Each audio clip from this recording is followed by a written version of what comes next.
So I'm here with Lizzy, who's a food freedom and nutrition coach who helps women to break free of negative diet cycles and emotional eating so they can start eating healthier, start living their life to the fullest, and obviously stop obsessing about food, I think, as well. So Lizzy, thank you so much for joining me. It's my I, pleasure. I want to get straight into it. Like, how did you actually get into this? Is this always been your career, or has this been something that's more recent for you?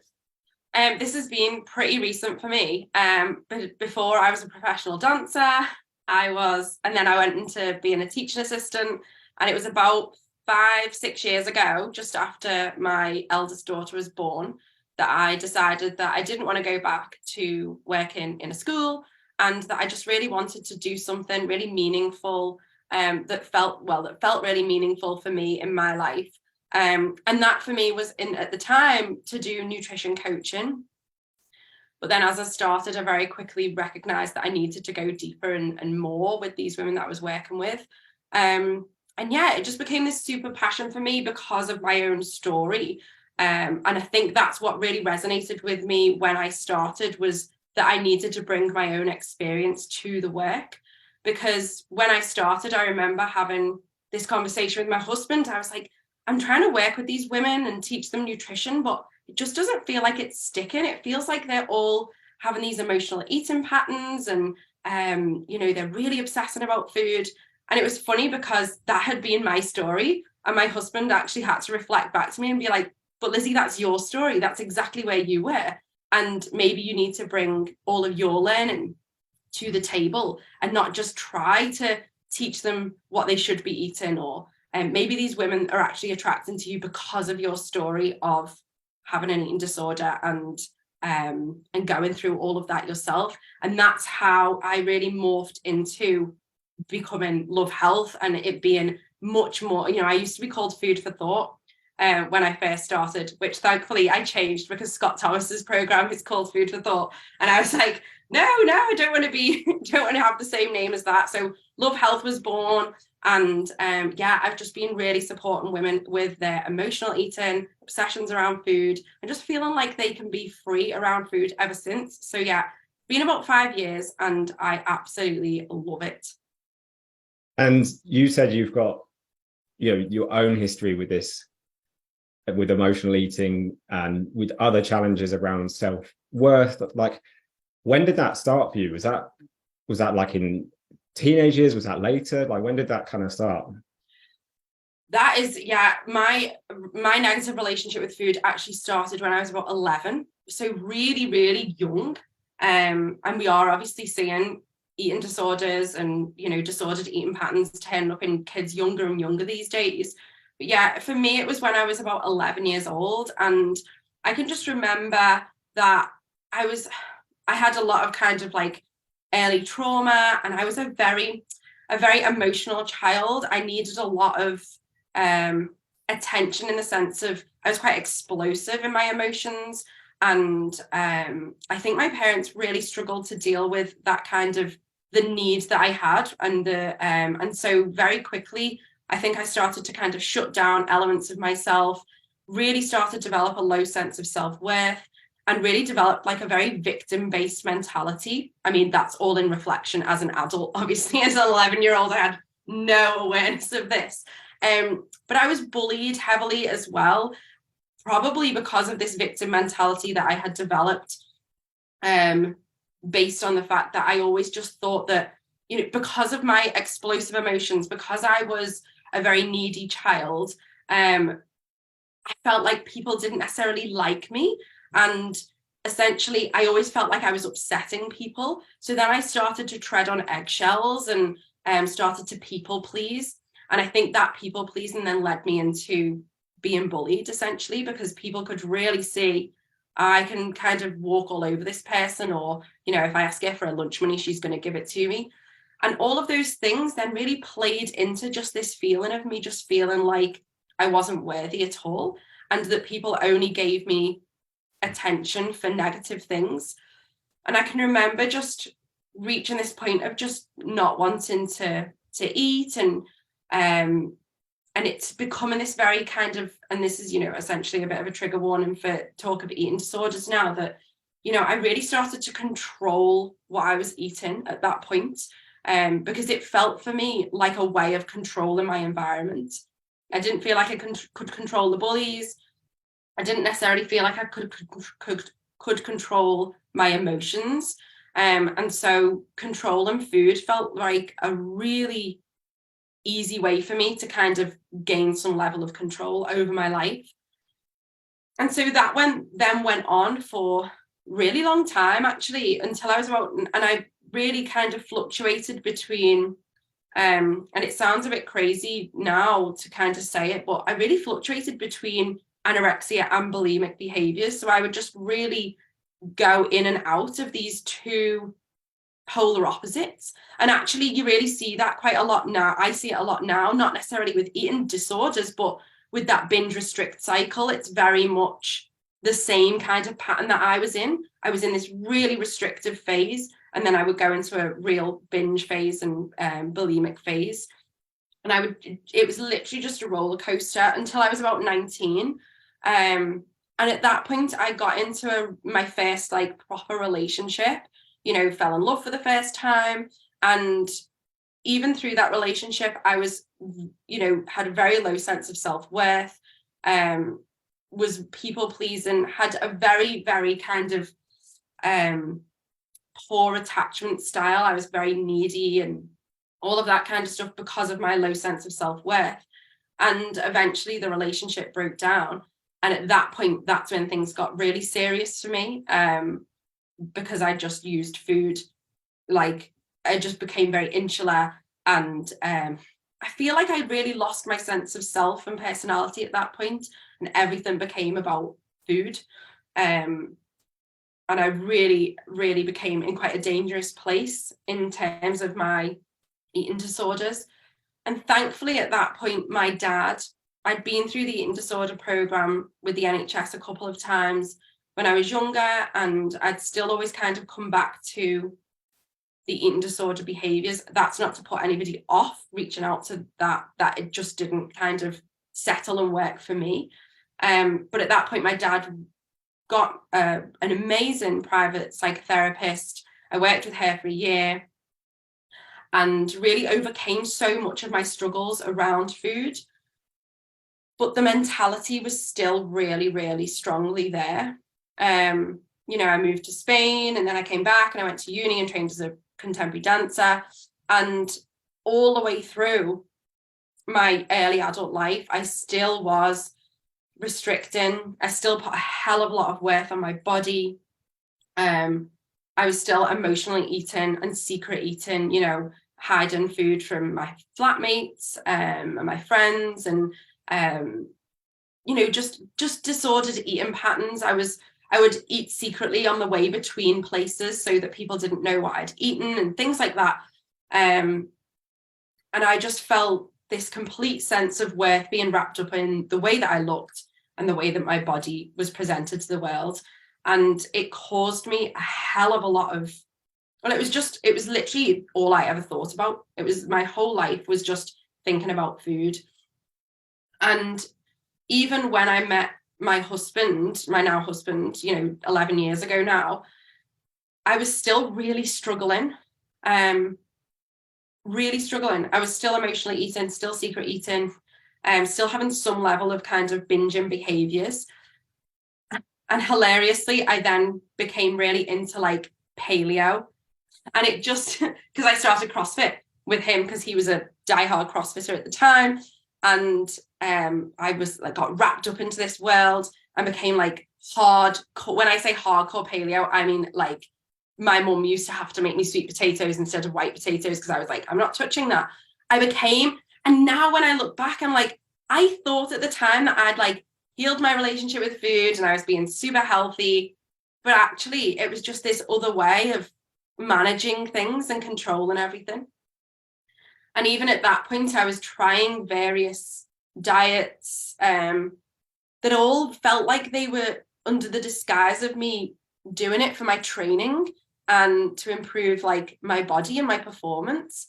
But in actuality, none of it was healthy for me because it was all very, very obsessive, very, very controlling. And if I, fell off the bandwagon, that was it. I was just like, oh, well, I failed.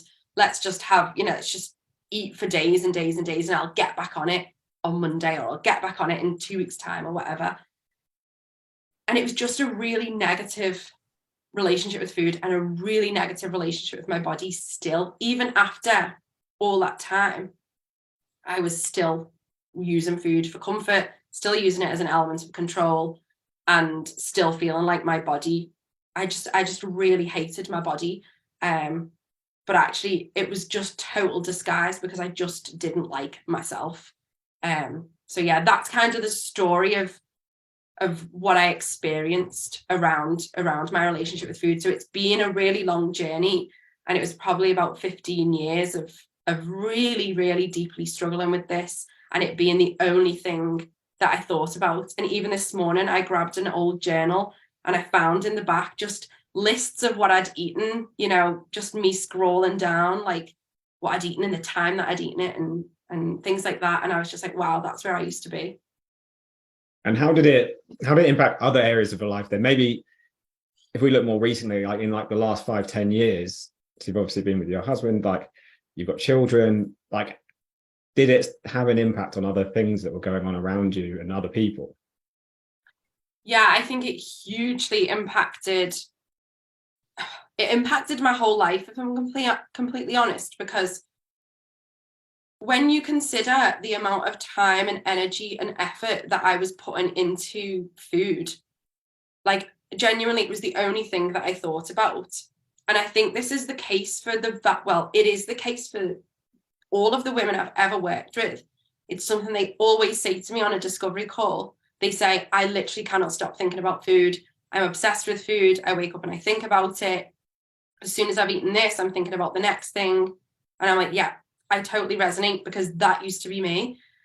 And I think because I was so obsessed with food, I never thought about what do you want to do? What do you want to be? What are your passions? What do you want to kind of pursue in your life? I just kind of fell into things and never really tried my best at anything, because I was always so distracted by food. And ultimately that led me into a career that I didn't really enjoy, found difficult. And I just felt this real sense of emptiness, because I'd always had this big vision for myself as a younger child that I was going to do impactful things, and like my dad always thought I was going to be a CEO, tick. But at the time, like, I was just like, oh, I'm just a failure. That's what I felt like. I felt like a complete failure.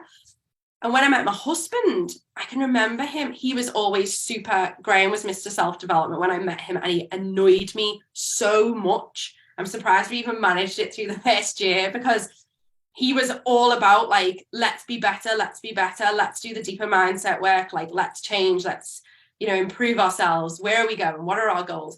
And I was just like, oh God, this guy, like, I've done my work on myself. I've been to therapy. Like, this is it. This is me. And he was just like, no, that's not who I want to be with. I don't want to be with somebody who's just like, yeah, cool, this is it. And so I was almost forced into confronting a lot of it. And he would ask me, what do you want to do? What are your goals? And I'd be like, I wouldn't even have the conversation with him. Like I would literally shut him down for years. I would just be like, I don't know. I'm not interested. And it was purely because I was just thinking about food all the time, and all I was focused on was my body. And I think that equally, if we go a bit deeper into that, comes down to my sense of self-worth. I had zero sense of self-worth. I didn't believe in myself. I didn't believe that I could achieve anything. I didn't believe that I was worthy of achieving anything and being successful. So to even think about that just felt like pointless. It felt stupid to even consider what I might be able to do, because I genuinely didn't believe that I could do anything. So yeah, I think that's what it came down to, that it really impacted my sense of self-worth. It impacted my feelings of what I was going to achieve in my life. It impacted how I showed up with with friends and with family because they were impacted by my poor mental health. You know, I had really poor mental health in terms of, you know, and they could probably see, well, they could see that for the whole of my younger years, that I was deeply affected by something all the time, you know, my relationship with food, but that being the kind of symptom of the fact that I just felt like, is this it? Is this my life? And, you know, I'm not going to achieve anything. I'm not going to achieve the dreams that I once had. And I think it did impact my relationship to a certain extent, that, you know, Graham would want me to just be, you know, free around food and relaxed, and for us to go for a coffee and grab a cake. And I was there like thinking, oh, can I have it? Am I allowed? Like, is this going to impact my body? You know, it was always this big anxiety driven thing in our relationship. And I can remember, I don't know, he must have just, I mean, he was a young lad of like 25 or 26 when we met. And I was there having these catastrophic meltdowns about what clothes I was going to wear, or if I jumped on the scales and I was a pound heavier. Literally like complete meltdowns. It would really deeply affect me for the rest of the day or the rest of the week. And for him to see that, like, you're really seeing your, you know, your partner and the, you know, the love of your life really deeply struggling with something. And I think he always knew that it wasn't about the food and it wasn't about my body. It was just about this kind of pain that I had inside, essentially.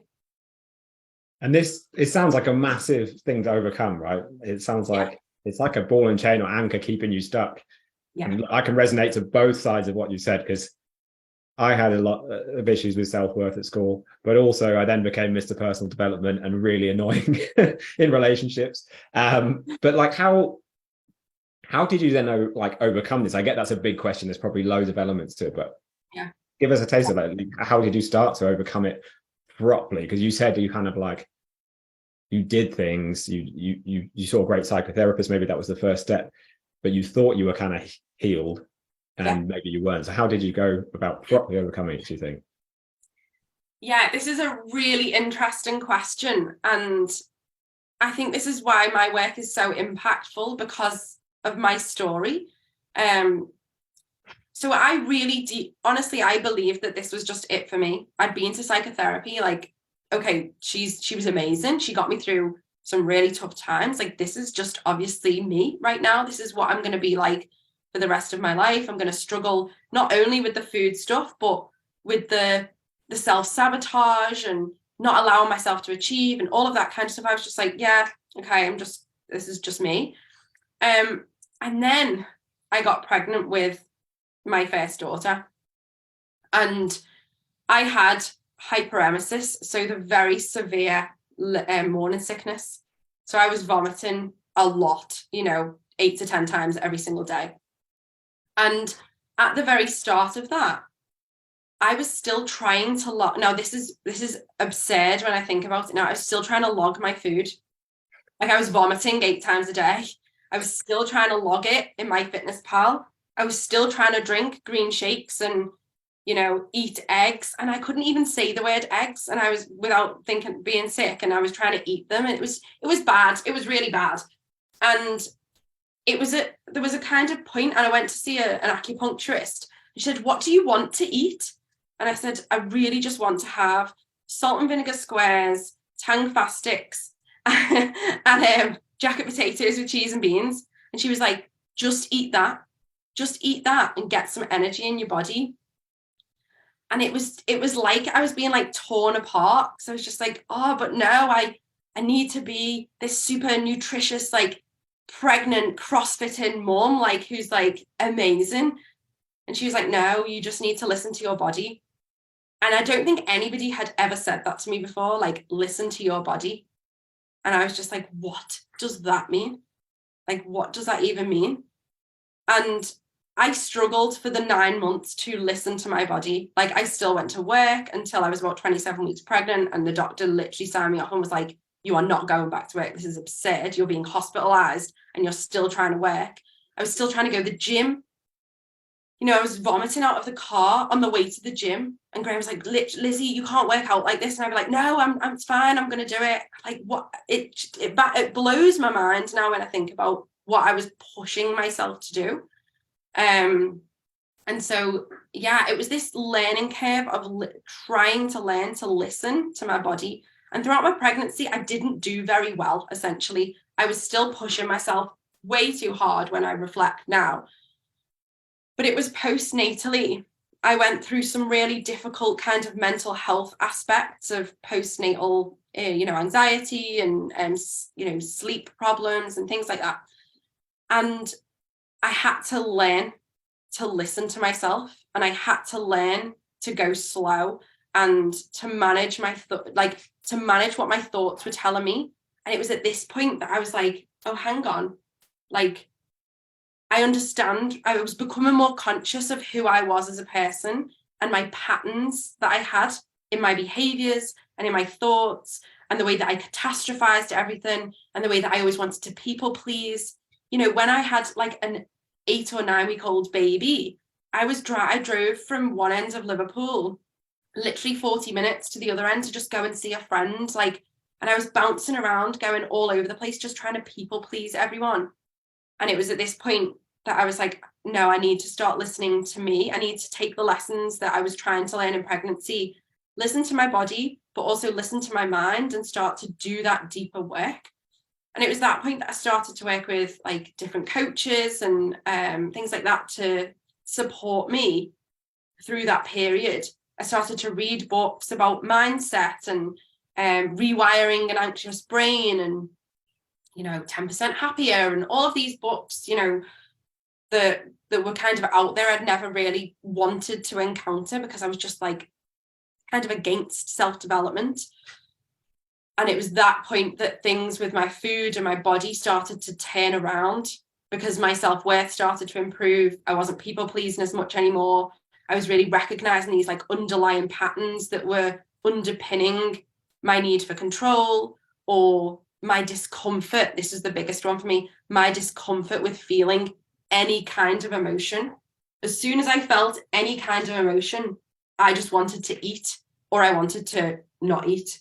There was this kind of, it wasn't a set thing that I did. It was just this, it depended on where I was and how I was feeling. But it was this, I just didn't have any tolerance for discomfort. And when I really recognized that, then I started to go, okay, I get it. I get why I've been emotionally eating all this time. I get why I've been trying to control everything, because I haven't wanted to feel these big feelings. Because if we go right back to my childhood, what did my big feelings do for me back then? I would have tantrums. My mom and dad would shout at me. They would put me in my room on my own. So big feelings are scary and dangerous. Don't have them.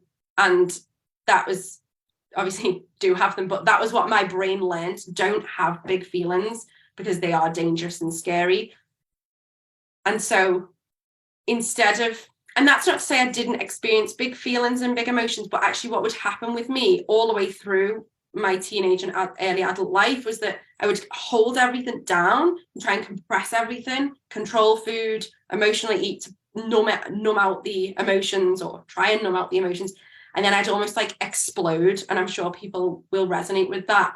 It was like an explosion or an expulsion of that emotion. So I'd, shout at Graham, or just have a big breakdown, because it would all try and come spilling out. So yeah, it was through that it was through a different pathway almost that helped me. Like I wasn't focusing on food at all when I was doing all of this. I was just kind of eating, and I was in that postnatal phase where you're just not really thinking about food, and eating cake is a daily activity, and I wasn't really thinking about food at that time. But then I can remember getting to this point where I was like, I should probably go on my fitness pal and like start logging again. And I can remember opening the app and going, and something in my brain went, no, you don't need to do that anymore. And at that point I was like, I fixed this. I don't need it anymore. Like, I don't need to do it. I don't want to do it. And actually I am just eating normally. And I hadn't even really realized. And that was the most powerful thing for me. that I'd just been learning to listen to my body and listen to my emotions, understand my thoughts, understand the way I was speaking to myself and being more self-compassionate. And all of that stuff helped me to navigate this relationship with food.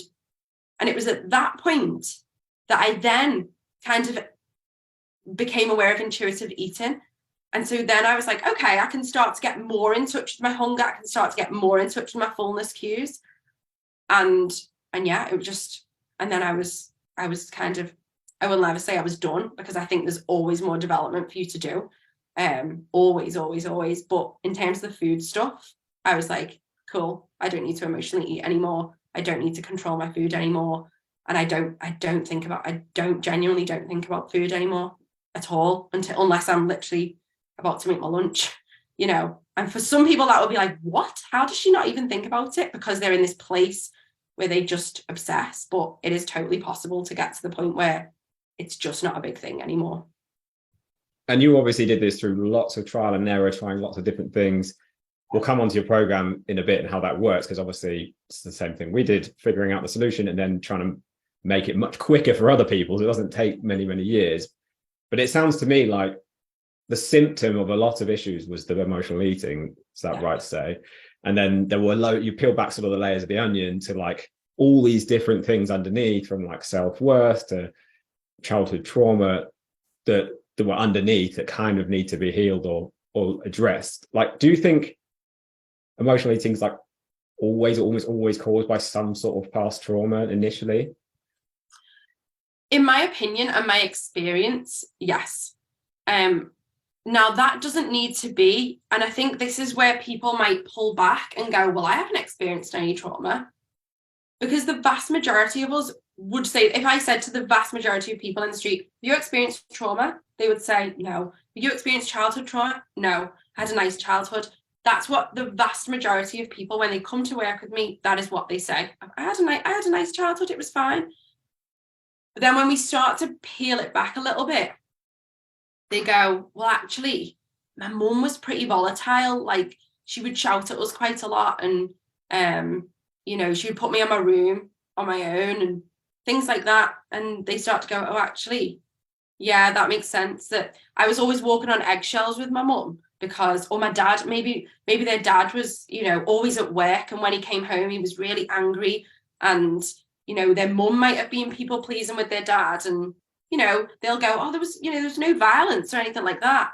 But it doesn't matter. There was an energetic feeling to their dad whereby they were treading on eggshells with him. So therefore they learned to minimize their emotions, always be looking at other people's emotions as their kind of gauge of how to behave, and people pleasing. And ultimately, and that's just one pathway, that's just one root cause. People pleasing ultimately will lead you to minimize your needs, physical and emotional, which inevitably will probably lead you to emotionally eating on the sofa at 7 o'clock at night once the kids are in bed, because you've minimized your own needs all day. And then you feel so depleted and so exhausted because you prioritized everybody else that you then just go, oh, you know, this is me time. I'm going to have a nice treat, for example. That's just one kind of pathway through that people might go, oh yeah, that was my experience of childhood. And that's what the trauma doesn't need to be this excessively horrific experience. To a child, losing a teddy bear is traumatic. And, you know, if you speak to some people and go, oh, tell me a memory of your childhood, the likelihood is they're going to tell you something that was painful for them as a child. It might be something that to an adult seems a little bit silly about why they were so upset, but actually it really sticks in the unconscious mind because it's so powerful at that time. As a child, you can't deal with that level of emotion. And the unconscious mind really sees that as a threat to life because there's so much emotion there that it really logs it. And so if we go into fight, flight, freeze, or fawn being people pleasing behavior as a child, the likelihood is, unless you kind of resolve those belief systems that you develop as a young person, you're going to have built your entire life on, like I heard Richard Osman talking about this the other day, you build your entire life on like a fault line. So you're essentially building it on like, I have to please other people to make them like me. If I don't do X for this person, they'll think that I'm a bad person. If I show my emotions, like say their mums put them in their room, if I show my emotions, that's bad and people will ignore me and not want to be around me. So you build your entire life on this really rickety foundation. And essentially you are going to get cracks that lead you to, because you have to experience your emotion in some way. You know, unless you are soothing your emotions, your body will do it for you, whether it's alcohol, drugs, sex, online shopping, scrolling, or food. You know, you will soothe yourself in some way. And so trauma can look like a multitude of things. It can be living in a house with food scarcity, can be living in a house with poverty, a house with multiple siblings. I'm just reeling off things that I've worked with people on. People with multiple siblings, say there was 5 siblings and food felt like, you know, you've got to eat now, otherwise you don't get fed. That's a bit of that's childhood trauma. And that will lead you to feeling like a sense of FOMO around food. I've got to have it now while it's available. Or restriction around food. Say your parents literally said you can only have a chocolate bar on a Saturday. You know, I've had clients whose parents like locked the drawers in their houses where the chocolates were, or going out to buy a chocolate bar on a Saturday was like this huge thing. As soon as they got to secondary school and they had, you know, money to go to school, they were in the shops buying shed loads of chocolate bars because finally they felt free, and it's just lasted throughout their life. And another childhood trauma that we really, around this subject, that really goes unnoticed is a parent or caregiver who is really restrictively dieting and talks perpetually about like their body and losing weight. Oh, I can't have that, that's naughty. Or if I have, you know, I'm being good, or God, look at my bum, it's absolutely disgusting. That goes into a child's psyche as, okay, if I have a bum like that, then I'm disgusting. If I eat that food, I'm bad, that's naughty. And that layers in as a trauma to the child's brain, because they perceive that to please and be loved by their caregivers, that they have to adhere to the rules that their parent or caregiver has set out for them. So yeah, essentially, in my experience, some level of trauma, whatever that looks like to the brain, just the brain being in some level of fight flight situation, does lead to emotional eating. And I love that clarification, because I think I used to also believe that trauma was like, it had to be this massive thing. And it's like, I wasn't abused as a child, this, that, and the other. But like, I had a realization working with a client who had emotional eating issues as well, who realized what their source of trauma was as a child, which was very similar to what I realized I had, and then led to other unhealthy behaviors, not eating, but it was just being like left. So my sister would horse ride and my mum would take her horse riding all the time, and I was just being left at home, and my dad was away with work, and then I was just being left. And then loneliness was a massive trigger for me. So if I was left in the house on my own working from home, I felt awful and I'd need to soothe it. And it's like, I think realizing that trauma, because immediately once I realized that, it kind of solved the issue, because I understood where it come from. But I think most people feel like they're just broken in some way, or like they're different, and there's no way to solve it. So I thought that was an amazing point. And do you think dieting kind of like then throws petrol on the fire? The fire's already there from the trauma, whatever you want to call it, like whatever metaphor you want to use. And then people start dieting as they get older to try and lose a bit of weight or whatever. Do you think that then for a lot of people that makes it worse? Yeah, essentially it does make it worse if there's been some level of trauma that's led them. Because, you know, the thing is, I get people through my door, you know, my metaphorical door, who, not my actual door, who they come to me and they say, you know, I was always the bigger child, or I was secretly eating from the age of 9. You know, that's not everybody. Some people maybe met a boyfriend when they were 18 and he told her that, you know, somebody else was more attractive than her or something like that. And that's led her then to emotionally eat because she hasn't had other coping mechanisms. And then what happens is, because they feel out of control around food, because they feel like they're always making poor nutritional decisions, or they're always reaching for chocolate or crisps or whatever, they then want to control that. And a very normal, socially acceptable way of controlling that is through restrictive diets, which essentially, as you say, does put petrol on the fire if they've had this kind of emotional start to their relationship with food. And for some people, dieting is actually a lifestyle. If they've grown up in a household where their parents or their aunties or their nans have been, lifelong, like Slim and Well's, attendees or something like that, it almost becomes, it's just what the family does. I've had so many people through the door who are like that. And it's just literally, as soon as they've hit 13, their mum's being taken to Weight Watchers. Why? For no reason, just other than this is what we do. Like, we're trying to be healthy. And so we go to Weight Watchers. And I have had so many clients who have been through the doors of Weight Watchers from the age of 13, 14. And so it's just been, and that in itself is trauma, because you're learning from that age that your body doesn't look right, that you're not acceptable, that foods are good and bad, that you're not allowed that, you're allowed that. And it just completely screws with the relationship with food even more than it already has been.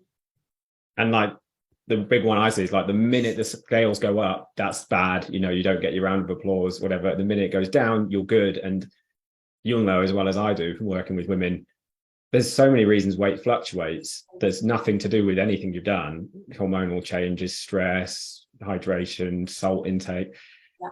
So, yeah, I've seen the same thing. Like, it's crazy how many people have been instilled in that diet mentality from such a young age, and it's so hard to shift. So I want to pivot into like, how can people actually, like, give us some tips, I know you can't do everything. You have a program for a reason, because this is a longer journey, but if you could give someone like 3 to 5 tips for someone struggling with emotional eating, what would you say like someone could do? I think the most important thing is to start to build a sense of conscious awareness of the way that you are talking to yourself on a daily basis. That is, if you think about, if you had somebody next to you, a neighbor, a flatmate, who was literally standing next to you all the time and spoke to you in the same way that you are speaking to yourself, you would probably want to punch them in the face pretty quickly, because you would just be like, how dare you speak to me like that? And it would stress you out. But that voices are happening inside your own head, and it doesn't have any different response. Your nervous system still responds in the same way. It's still, as soon as you start talking negatively to yourself, you are putting yourself into fight flight. Like, that is fact. And so it's really important to acknowledge, how am I speaking to myself? Am I saying when I drop something on the floor, oh God, I'm so useless. God, why am I so stupid? As soon as you start saying them kind of things to yourself, your developed stresses and overwhelm is building in the body. And if you have an emotional relationship with food, that is only going to cause more emotional eating. So really working on becoming more aware of the way that you're talking to yourself, and starting to try to build in some more self-nurturing. That's kind of my tip number 1. Tip number 2 is about trying to just, and this is, the thing is, as I say, these are really big things to actually implement, but you've got to be aware of the sensations in your body. You have to start to actually stop ignoring it and thinking that you're like this little head that floats around with this annoying thing down there. Like, you are one. This is just all of you. Your whole body is one thing. Your head is not different from your body. Your body is not different from your head. They work in conjunction with each other. And the thoughts that you have are impacting your body, as well as your body impacting your thoughts. If you've got a sore arm, you'll start to get anxious about having that sore arm. Think about, oh, I don't want this sore arm to carry on. So you'll start getting, it works both ways. So you've got to start, like the first tip, thinking about, okay, what am I thinking? And then the second tip is, what is my body trying to tell me? Like, how does it feel? What are the sensations in my body? Like, and what are the things that I perceive as physical sensations, and the things that I perceive as emotional sensations? Because in reality, emotional sensations are physical sensations. A tight chest, rising shoulders, shortness of breath, tingling lips, tingling fingers. They're all physical sensations. And so it's just about kind of like drop into your body, maybe bring in some meditation or some mindfulness, and start to acknowledge how your body is feeling, and give some attention to your body, because it's so important to not ignore it, because that's going to help you become more comfortable with being a bit uncomfortable and having uncomfortable emotions. And the last thing that I would say is, ditch that all or nothing diet mentality of like, if I've eaten a chocolate, I've then had a really bad day and failed, and I'm just going to binge on everything.